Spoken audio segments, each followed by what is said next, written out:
அனைவருக்கும் வணக்கம். அனைத்து மத்திய அரசு ஊழியர்களுக்கும் ஒரு மகிழ்ச்சியான செய்தி. அதாவது மத்திய அரசு ஊழியர்களுக்கு 8வது ஊதிய குழுவின் பிரகாரம் 25 முதல் 35% வரை ஊதிய உயர்வு, அது மட்டும் இல்லாம ஓய்வூதியத்திலும் ஒரு மெகா ஏற்றம் இருக்க போறதா சொல்லியிருக்காங்க. ஸோ இது என்ன தகவல், இதை பத்தின முழு விவரம் என்ன எல்லாமே இந்த வீடியோவில் பார்க்கலாம்.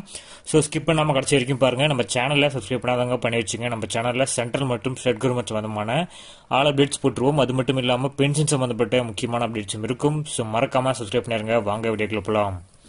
ஃபர்ஸ்ட் ஆஃப் ஆல் பார்த்தீங்கன்னா, சமீபத்தில் பிரதமர் நரேந்திர மோடி அவர்களோட தலைமையிலான மத்திய அமைச்சரவை சுமார் 50 லட்சம் மத்திய அரசு ஊழியர்களின் சம்பளத்தையும் 65 லட்சம் ஓய்வூதியதாரர்களின் ஓய்வூதியத்தையும் திருத்துவதற்காக 8வது சம்பள குழுவை அமைக்க ஒப்புதல் அளித்தது.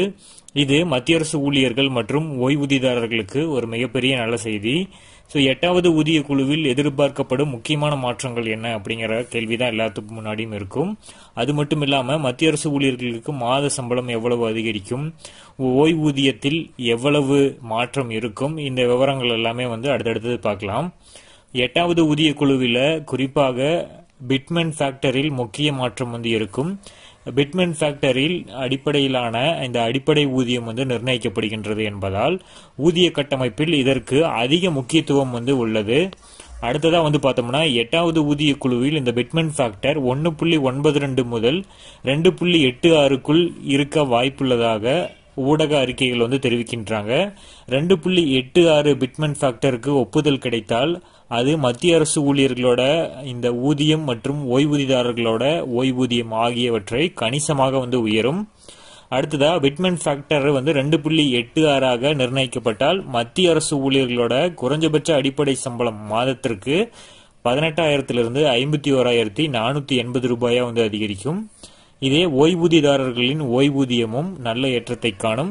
ஓய்வூதியதாரர்களுக்கான இந்த ஓய்வூதிய பலன்கள் சுமார் 30% அதிகரிக்கப்படலாம் என்று தெரிவிக்கப்படுகின்றது. பிட்மென் ஃபேக்டர் 2.86 நிர்ணயிக்கப்பட்டால் குறைஞ்சபட்ச ஓய்வூதியம் தற்போது பார்த்தோம்னா 9,000 இருக்கு. அது இந்த பிட்மென் ஃபேக்டர் 2.86 உயரும்போது 25,740 ரூபாயாக அதிகரிக்கும். அடுத்தது 8வது சம்பள குழுவில் பிட்மென் ஃபேக்டர் 2.57 2.86 அதிகரித்தால் ஊழியர்களின் கிராஜுவிட்டி தொகை 12,56,000 எட்டக்கூடும் என நம்பப்படுகிறது.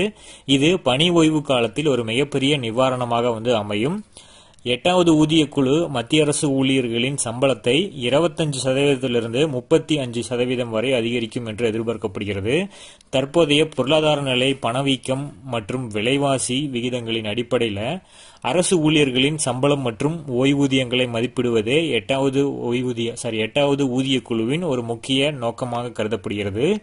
தற்போது அமலில் இருக்கும் 7வது ஊதிய குழு 2016 ஆண்டு அமலுக்கு வந்தது.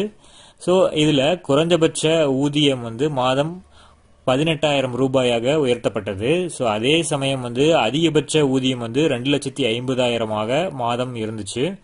இதில் கிரேடு ஊதிய முறைக்கு பதிலாக கொடுப்புணர்வுகள் மற்றும் பணி வாழ்க்கை சமநிலையில் கவனம் செலுத்தப்பட்டு புதிய ஊதிய அமைப்பு பரிந்துரைக்கப்பட்டது.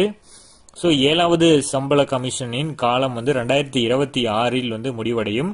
இதன் விளைவாக 8வது ஊதிய குழுக்கான உருவாக்கம் அவசியமாகிவிட்டது. இந்த குழுவின் பரிந்துரைகள் வெளிவந்தவுடன் அடிப்படை ஊதியம், அலவன்ஸ்கள், அகவிலைப்படி, அதுக்கப்புறம் ஓய்வூதியம் என அனைத்திலும் பெரிய அளவில் ஏற்றம் இருக்கும் என மத்திய அரசு ஊழியர்களும் ஓய்வூதியதாரர்களும் நம்பிட்டு இருக்காங்க. ஸோ இந்த தகவல் நமக்கு கிடைச்ச உடனே உங்களோட நம்பிக்கை வீண் போகாத பட்சத்தில் நான் அனைத்து தகவல்களையும் உங்களுக்கு உடனடியாக ஷேர் பண்ணிட்டே இருப்பேன். ஸோ நீங்கள் மறக்காம நம்ம சேனலை சப்ஸ்கிரைப் பண்ணி வச்சுக்கிட்டீங்கன்னா நான் போடக்கூடிய ஒவ்வொரு வீடியோவும் உங்களுக்கு சேரும். ஸோ மறக்காம நம்ம சேனலை சப்ஸ்கிரைப் பண்ணிருங்க. தேங்க்யூ.